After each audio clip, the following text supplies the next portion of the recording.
नमस्कार CSK news में आप सभी दोस्तों का एक बार फिर से बहुत बहुत स्वागत है। दोस्तों आज हो गया है 8 जनवरी, जो फटाफट ब्रेकिंग न्यूज निकल के आ रही है, करके जानेंगे। दरअसल दोस्तों बड़ी खबर निकल के आ रही है, भारत चीन सीमा विवाद के बीच तिब्बत को लेकर डरा चीन। बड़ी खबर निकल के आ रही है, भारत की चढ़ाई और अमेरिका के नए कानून से चाइना ने तिब्बत की राजधानी लहासा में की मिलिट्री ड्रिल। बड़ी खबर निकल के आ रही है, आकाश में उड़ा रहा है फाइटर जेट, चीन को तिब्बत खोने का है डर। बड़ी खबर इसके बारे में आपको बताएंगे। दूसरी अपडेट निकल के आ रही, फिलहाल इराक की एक अदालत ने हत्या के मामले में डोनाल्ड ट्रंप के खिलाफ गैर जमानती वारंट जारी कर दिया है। ये बड़ी अपडेट निकल के आ रही है। तीसरी बड़ी खबर निकल के आ रही है, फिलहाल पुलवामा हमले के मास्टरमाइंड आतंकी मसूद अजहर पर लटकी गिरफ्तारी की तलवार, पाकिस्तान कोर्ट ने जारी किया गिरफ्तारी वारंट। चौथी बड़ी खबर में जानेंगे, आखिरकार ट्रंप ने मानी हार, बाइडेन को सत्ता सौंपने को हुए तैयार। जी हाँ, ये बड़ी अपडेट, सीनेट ने भी जीत पर मुहर लगा दी है। तो सब कुछ खबरें करके जानेंगे, जहां पर दोस्तों आपको बता दें कि फिलहाल 31 जनवरी तक गिर जाएगी इमरान खान की सरकार। मरियम नवाज ने कहा सरकार गिरा कर ही लेंगे दम। इस्लामाबाद में मार्च हुआ शुरू। तो दोस्तों सब कुछ खबरें करके आपको विस्तार से बताएंगे, जहां पर चीन से सटे कई पहाड़ी इलाकों पे, खास करके रेजांगला पर्वत पे भारतीय सेनाओं का एक बार फिर से और कब्जा हुआ है। बड़ी खबर निकल के आ रही है, इसके बारे में आपको बताएंगे। सीमा से बड़ी अपडेट जो निकल के आए, तो सब कुछ खबरें करके आपको विस्तार से बताएंगे। लेकिन उससे पहले आपको बता दें, किसानों को लेकर भी कुछ एक बड़ी खबर, आज बैठक होने वाली। और आज सबसे बड़ी खबर ये कि आज से वैक्सीन लगना शुरू हो चुका है। जी हाँ, ये बड़ी खबर, आज से वैक्सीन का काम शुरू हो चुका है, टीकाकरण का, तो वो भी आपको बताएंगे। तो सब कुछ खबरें दोस्तों फटाफट अंदाज में बताएंगे। लेकिन उससे पहले अगर आप भी प्रधानमंत्री मोदी के नेतृत्व पे पूर्णतः भरोसा करते हैं, तो इस वीडियो को लाइक करके अपना समर्थन दर्ज कर इस देश की गौरवशाली इंडियन आर्मी के लिए भी चैनल लिखना मत भूलिएगा। दोस्तों दरअसल पहले बड़ी अपडेट निकल के आ रही, फिलहाल तिब्बतियों के विरोध और भारत की तिब्बत पर चढ़ाई, चाइना डर चुका है। अमेरिका के नए कानूनों के बाद चाइना ने तिब्बत की राजधानी मिलिट्री में कर रहा एयर ड्रिल, आकाश में उड़ा रहा है फाइटर जेट्स, हेलीकॉप्टर। भारत के साथ सीमा विवाद में उलझे चीन को अब तिब्बती लोगों से डर लग रहा है कि कहीं तिब्बती ही बगावत न कर दें। और अगर ऐसा हुआ तो अमेरिका और भारत की सेनाएं तो उसी ताक में बैठी हैं कि तिब्बत पे तत्काल चढ़ाई। लेकिन इस बीच आपको बता दें, इन सब के डर के बीच चीन ने बड़ा कदम उठाते हुए तिब्बत की राजधानी लहासा में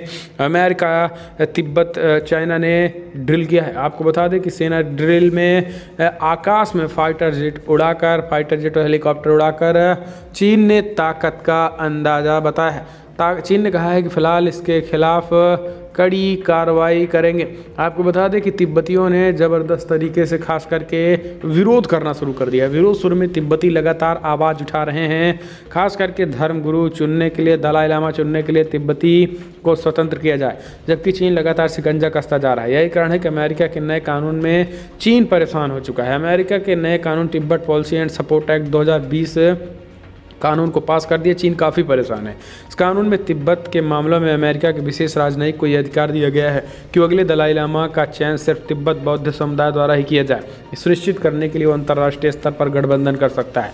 और इसी वजह से दोस्तों आपको बता दें कि फिलहाल चीन बौखलाया हुआ है। यही कारण है कि तिब्बतियों पर जोर ज़बरदस्ती के साथ उनकी आवाज़ को दबाने का प्रयास कर रहा है। हम चलते हैं, अगले अपडेट लेते हैं। फिलहाल इराक की अदालत ने हत्या के मामले में डोनाल्ड ट्रंप के खिलाफ जारी किया गिरफ्तारी वारंट। इराक की एक अदालत ने पिछले साल एक ईरानी जनरल और एक प्रभावशाली इराकी मिलिशिया नेता के मारे जाने के बाद अमेरिका के राष्ट्रपति डोनाल्ड ट्रंप के खिलाफ गुरुवार को गिरफ्तारी वारंट जारी कर दिया।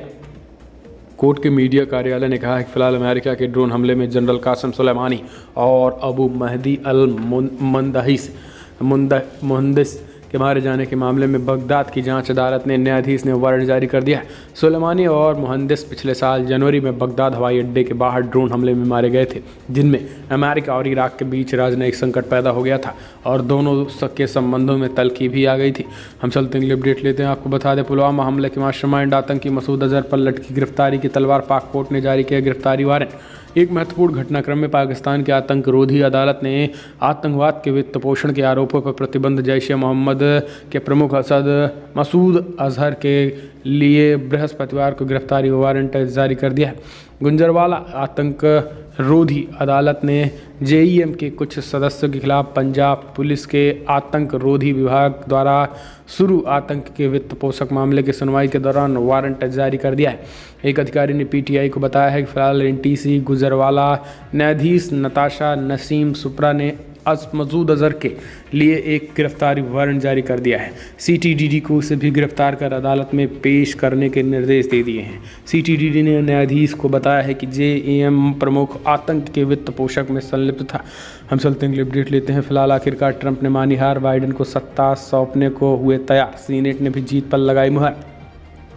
अमेरिका के निर्वाचित निवर्तमान राष्ट्रपति डोनाल्ड ट्रंप के समर्थकों के हंगामे के बीच कांग्रेस के दोनों सदनों ने जो बाइडेन और कमला हैरिस की जीत पर अपनी मुहर लगा दी है।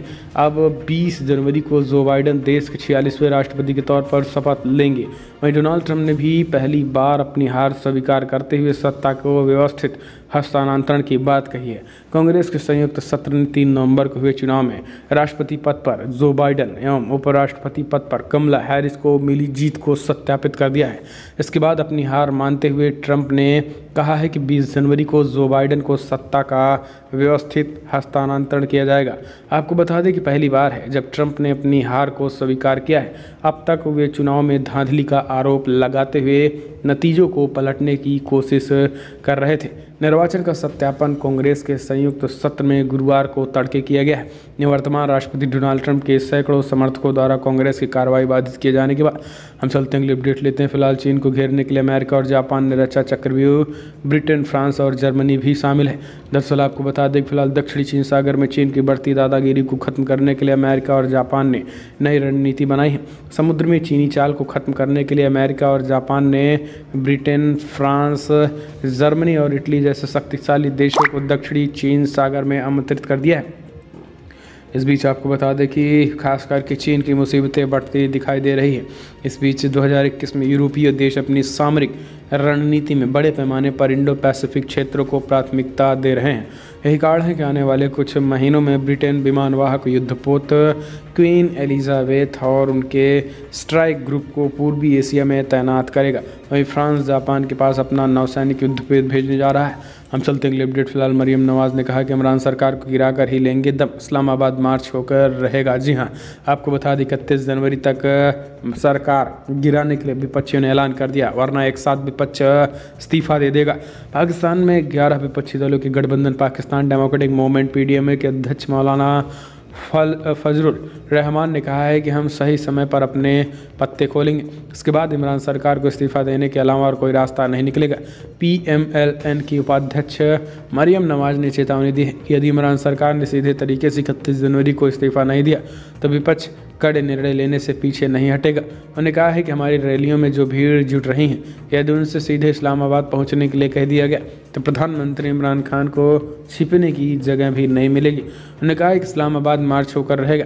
इसके लिए तारीख की घोषणा जनता की सहूलियत और मौसम को देखते हुए किए गए। उन्होंने मच्छ नरसंहार की भी आलोचना की है। तो दोस्तों, विपक्षी पार्टियों ने कहा है कि 31 जनवरी तक सरकार को गिराकर ही दम लेंगे, और सरकार 31 जनवरी तक नहीं गिरा पाए तो विपक्ष सामूहिक इस्तीफा दे देगा और इस वजह से सरकार गिरनी तय हो जाएगी। अब चलते हैं अपडेट। CNN ने लिखा, अमेरिका के लिए आने वाले 13 दिन बेहद खतरनाक। जी हाँ, 30 डेंजरस डेज अहेड।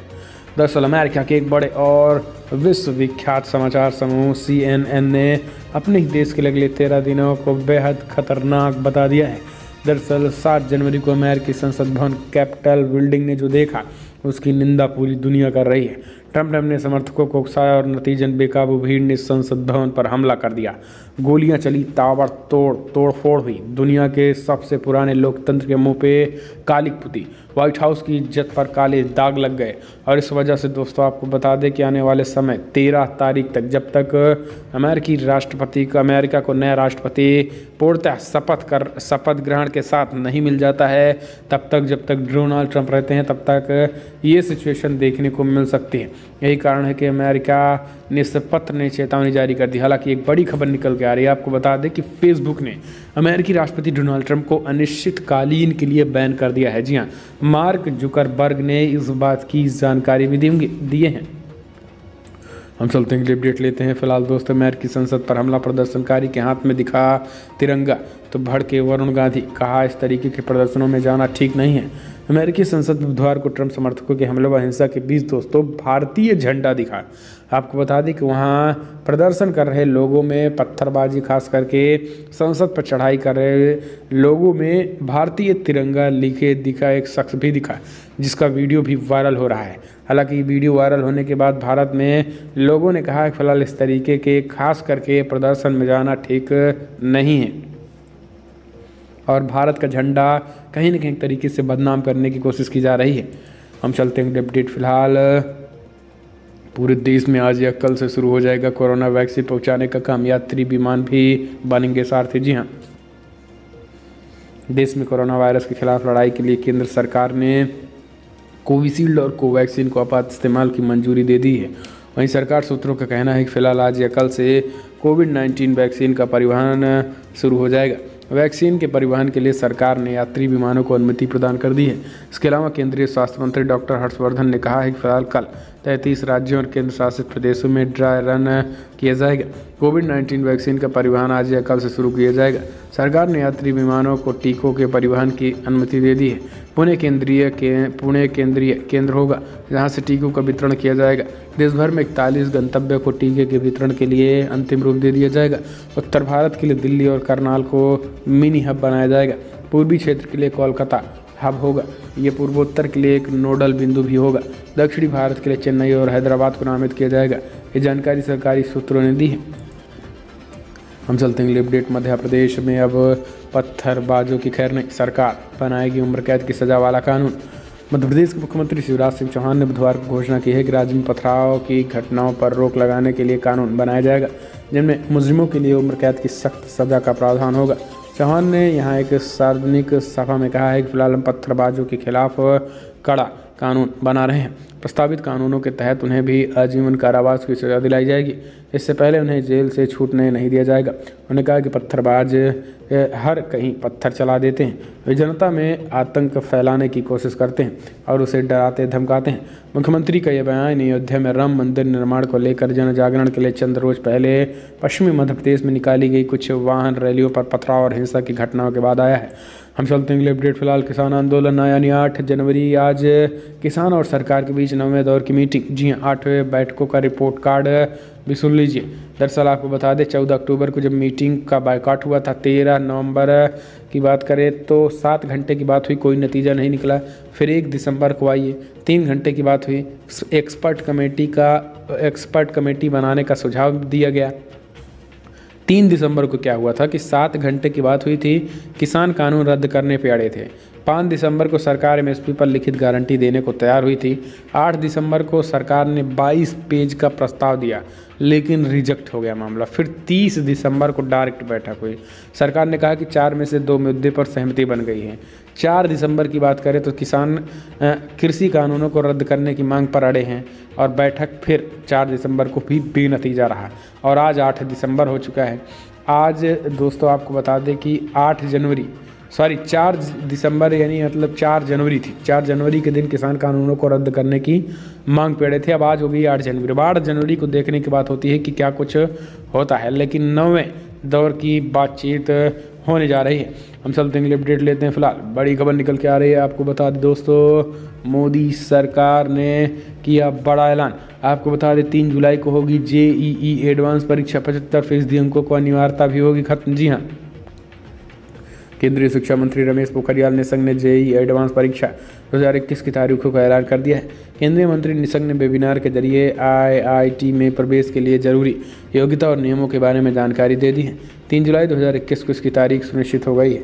परीक्षा तारीख की घोषणा के साथ ही शिक्षा मंत्री ने बताया है कि आईआईटी में प्रवेश के लिए 75% अंकों की अनिवार्यता संबंधी शर्त को भी इस बार हटा दिया गया है।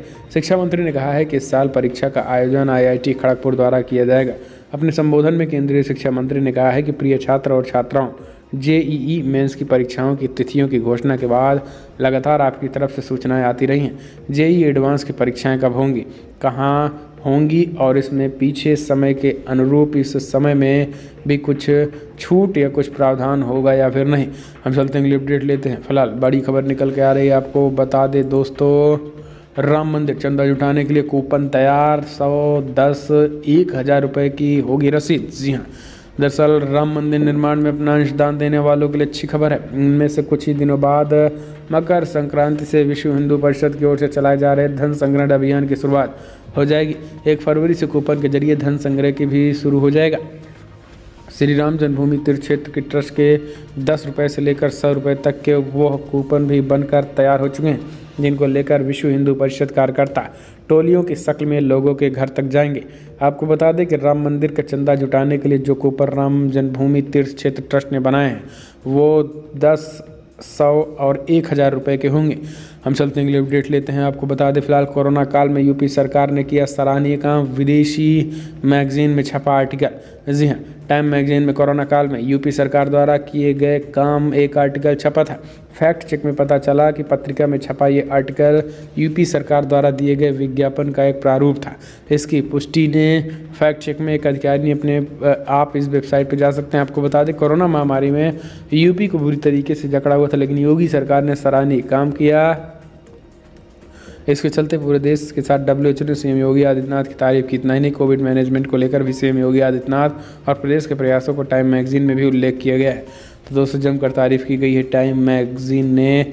हम चलते हैं अगली अपडेट लेते हैं। आपको बता दें फिलहाल यूपी में जय श्री राम लिखे वाहन जब्त कर मालिकों की जबरदस्त पिटाई, हिंदू संगठनों में उबाल, कहा बहुत हुआ सम्मान। जी हाँ, यूपी की महोबा में आज पुलिस ने जय श्री राम लिखे 2 पहिया वाहनों को जब्त कर लिया और जुर्माना लगाते हुए उनके मालिकों की पिटाई भी की। इसके विरोध में हिंदू संगठन सड़कों पर उतर आए हैं और पुलिस उपाधीक्षक पर कार्रवाई की मांग करते हुए विरोध प्रदर्शन किया है। विश्व हिंदू परिषद के जिला मंत्री मयंक तिवारी ने कहा है कि पुलिस उपाधीक्षक कालू सिंह ने जय श्री राम लिखे वाहन को जब्त कर लिया है और उनके मालिकों को बुरी तरीके से पीटा है। वाहन मालिकों ने कहा है कि सरकार ने जाति लिखने पर जुर्माना का प्रावधान लगाया है, न कि जय श्री राम लिखने पर, और जय श्री राम लगाकर हमें लिखा देख बस इतने में पुलिस महोदय भड़क गए और हमें पीटने लगे। तो जय श्री राम के नारे से आखिर उनको क्या दिक्कत है?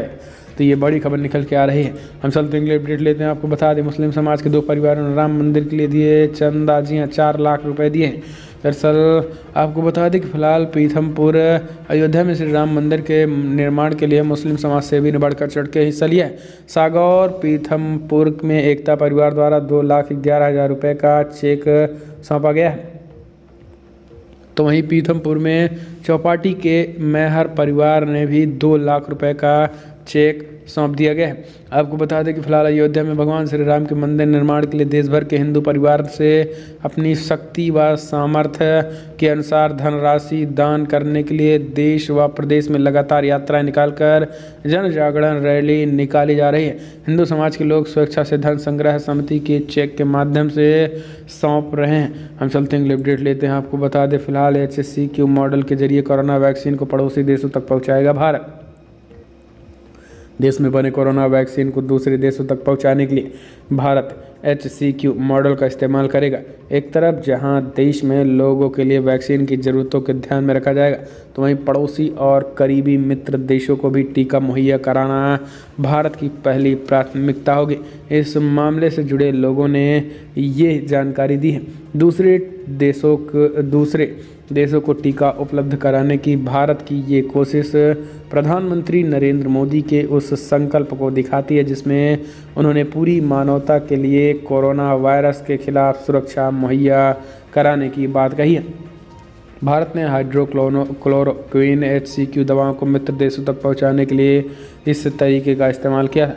हम चलते हैं अगले अपडेट लेते हैं। आपको बता दें दोस्तों फिलहाल बड़ी खबर निकल के आ रही है, जहां पर सीएम योगी आदित्यनाथ से दिल्ली में प्रधानमंत्री मोदी और सीएम योगी की चली 2 घंटे तक बैठक, जहां विभिन्न मुद्दों पर हुई चर्चा। दरअसल कल मुख्यमंत्री योगी आदित्यनाथ ने दिल्ली पहुंचकर राष्ट्रपति रामनाथ कोविंद, गृहमंत्री अमित शाह और प्रधानमंत्री नरेंद्र मोदी से मुलाकात की है। इस दौरान कोविड वैक्सीन से लेकर तमाम मुद्दों पर चर्चा हुई है। खास करके प्रधानमंत्री मोदी से विधान परिषद और पंचायत चुनाव को लेकर भी चर्चा की गई। माना जा रहा है कि मुख्यमंत्री ने खास करके सभी मुद्दों पर अपनी रिपोर्ट सीएम योगी आदित्यनाथ को सौंप दी है। हम चलते हैं अपडेट लेते हैं। आपको बता दें दोस्तों, बिग ब्रेकिंग निकल के आ रही है, जहां पर सीएमपी वाले सावधान, 7 जिलों में बर्ड फ्लू की पुष्टि, सरकार ने लगाया बड़ा प्रतिबंध। जी हाँ,